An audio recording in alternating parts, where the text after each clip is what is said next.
Les secrets du musée des Augustins. Chut. Il crache du feu!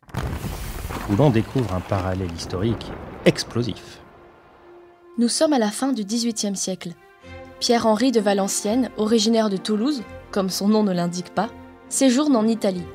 Il a entrepris ce voyage pour parfaire son apprentissage de la peinture, comme le font bien d'autres jeunes artistes de son temps.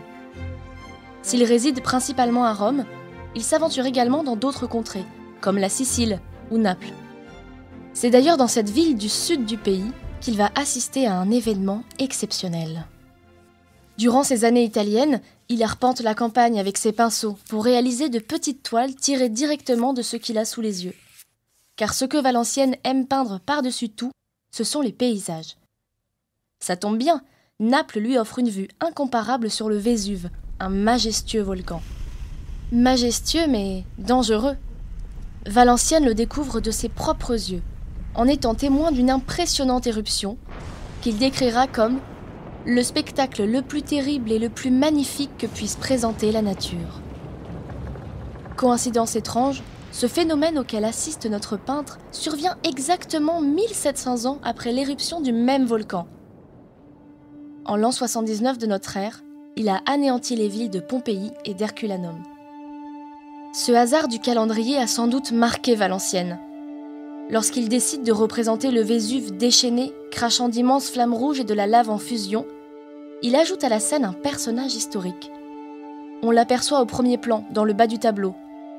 Il s'agit du savant écrivain Pline l'Ancien, qui, d'après les récits antiques, trouva la mort en 79, asphyxié par les cendres rejetées par le volcan. Notre peintre, heureusement, a eu plus de chance.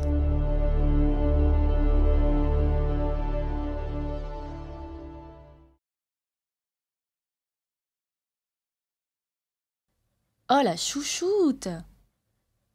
Où l'on rencontre une reine qui a ses petits préférés. Nous voici à Paris, en 1785, auprès d'Élisabeth Vigée-Lebrun. Elle est alors l'une des artistes les plus en vogue à la cour de France. Portraitiste attitrée, protégée et confidente de la reine Marie-Antoinette, elle croule littéralement sous les commandes. Toute la noblesse du royaume veut se faire peindre par cette jeune femme. Dans son abondante production, le portrait de la baronne de Crussol est sans doute l'un des tableaux les plus charmants. De dos, visage tourné, la belle aristocrate tient une partition de musique. Vigée-Lebrun a pris soin de peindre précisément les notes. De cette façon, on peut reconnaître Echo et Narcisse, un opéra de Gluck. Et ce détail n'est pas là par hasard. Car Gluck est le musicien préféré de la reine Marie-Antoinette. Il est même l'ancien professeur de clavecin de la jeune Autrichienne. Le compositeur allemand se réjouit de cette situation car l'appui de la souveraine lui permet de s'installer quelques années en France. En reproduisant patiemment les notes de la partition, Vigée-Lebrun adresse donc un clin d'œil à Marie-Antoinette. La peintre aurait pu choisir un autre opéra cependant, car celui-ci est un terrible échec. Gluck en est si dépité qu'il quitte définitivement Paris. Et parmi les nombreuses critiques que le peuple murmure à l'encontre de la soi-disant trop dépensière Marie-Antoinette, il y a celle d'imposer la musique allemande aux Français. Tout cela va mal finir pour la reine et son époux. Vigée-Lebrun passe elle aussi pour une flambeuse. On dit de ces soirées qu'elles sont les plus fastueuses de Paris. Mais elle s'en tire mieux que sa royale amie. Fuyant Paris au premier signe de la Révolution, elle poursuit sa carrière avec succès dans toutes les cours d'Europe.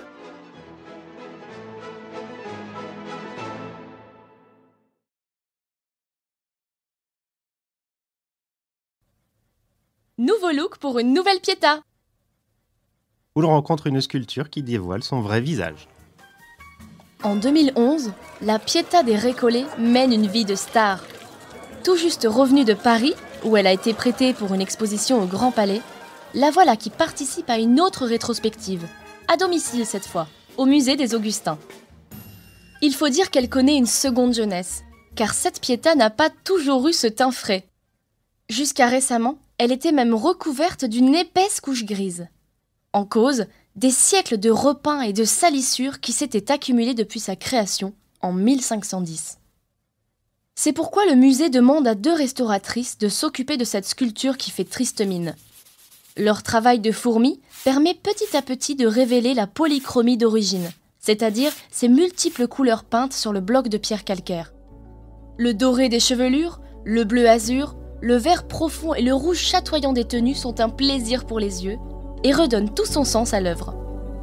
En effet, certains détails comme les plaies rouges sur le corps du Christ et les larmes qui coulent sur le visage des 3 autres personnages ne sont pas sculptés.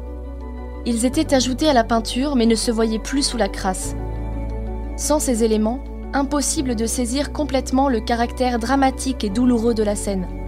Le Christ vient d'être descendu de la croix, la Vierge et les 2 saints à ses côtés le pleurent à chaudes larmes. Une telle redécouverte méritait bien que l'on déroule le tapis rouge à notre Pietà.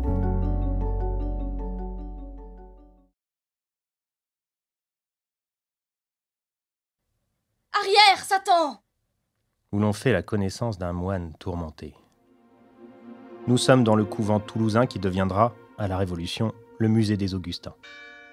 Mais en ce milieu de XVIIe siècle, il est encore occupé par une communauté de moines. L'un d'eux, Ambroise Frédot, est également artiste. Plusieurs de ses œuvres peintes et sculptées pour le couvent s'y trouvent encore aujourd'hui. L'une d'elles est particulièrement intrigante. Frédot y représente un autre moine qui a lui aussi vécu dans ce couvent des Augustins quelques siècles plus tôt. Comme on peut le lire en haut de la toile, il s'agit d'un certain Guillaume de Tholose. Et il n'est pas tout seul. D'horribles démons l'attaquent. D'après les textes, frère Guillaume aurait été assailli par ces créatures de cauchemar qu'il aurait vaillamment combattues. Les démons sont peints par Frédot comme d'effrayantes créatures, mi-animales, mi-humaines. Leur gueule béante laisse apparaître des langues pointues et des dents effilées. Torches enflammées, gourdins à la main, elles attaquent de leurs griffes acérées le pauvre homme dont le front est déjà ensanglanté. Et malgré tout cela, ce dernier se montre exemplaire. Imperturbable, il prie, tandis qu'une lumière divine illumine sa tête. Le plus étrange dans cette histoire, c'est que ces monstres sont vêtus d'habits de moines. Et plus précisément les robes que portent les Augustins. Sachant que cette œuvre décorait sans doute le réfectoire du couvent dans lequel les frères venaient chaque jour, on peut y voir un avertissement pour les religieux. Soyez prudents, ne cédez jamais au vice et à la tentation.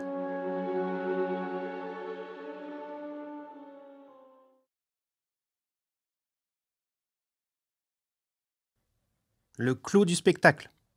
Où l'on rencontre un peintre qui a le sens du détail. Nous voici à Meknès en 1832. Le peintre Delacroix accompagne une délégation diplomatique envoyée au Maroc. Il a reçu une mission, celle de rapporter un témoignage illustré de ce pays encore mal connu des Français. Cette opportunité unique de découvrir l'Orient dont il a tant rêvé, l'artiste s'est empressé de la saisir. Et il n'est pas déçu du voyage. Loin de tout ce qu'il avait pu imaginer, c'est un choc esthétique. Delacroix observe, note et dessine le moindre détail. Il est totalement subjugué. Lors de la grande négociation avec le sultan, dont on veut obtenir l'appui pour la conquête de l'Algérie, il ne lâche pas son carnet. En quelques traits, il esquisse la scène, en n'oubliant pas de représenter l'étrange parasol au-dessus du souverain à cheval. Cela lui donnera un élément visuel intéressant quand il peindra le tableau. Il ne se doutait peut-être pas que 13 années passeraient avant que cela n'arrive. En 1845, la délégation française, qui avait sa place dans le dessin d'origine, ne l'intéresse plus du tout. Il concentre son attention sur le sultan et son parasol. Et oui, cet accessoire, qui était à peine perceptible sur la première composition, a maintenant une place centrale dans le tableau. Il se détache nettement sur le bleu du ciel et culmine au-dessus de la mêlée, dépassant allègrement en hauteur les armes des soldats. Avec Delacroix, cet objet est devenu le symbole visuel du pouvoir du sultan. Comme son parasol, ce souverain domine tout ce qui l'entoure.